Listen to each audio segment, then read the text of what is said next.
So the Call of Duty World at War Map Pack 3, it's due out this August.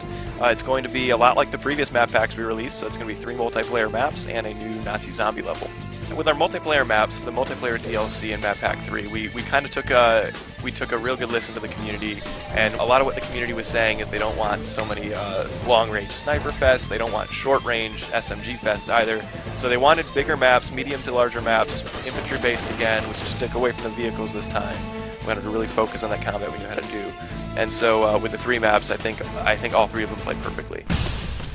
For starters, Breach. It takes place in Berlin. It's going to be Russians versus the Germans. It's a very large map, very wide open, but it is urban. It is there in Berlin. There's a lot of little buildings you can go into, a lot of nooks and crannies and hallways you can get up onto.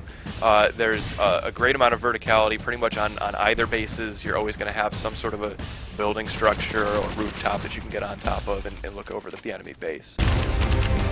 Battery takes place on a fortified island out off the coast of some unspecified international waters. It's not a boat, contrary to some popular belief. A lot of people look at it and they're like, are we on a big ship? No, it's actually an island. This level is larger than Subpens, but it is probably the smallest one in this map pack. What's really great is rather than having to assault through the front door or through a hallway or corridor into the structure, you can actually many times climb right up the face of this 40-degree angle slanted wall and then climb right in through the windows. So it creates almost this infinite point of penetration for the players, which is going to keep the team, particularly who's inside the facility, constantly on their toes. The final map is called Revolution. It takes place in this big industrial facility. It's actually a distillery, so you're going to have lots of canisters and boiler rooms and giant water towers, lots of pipes.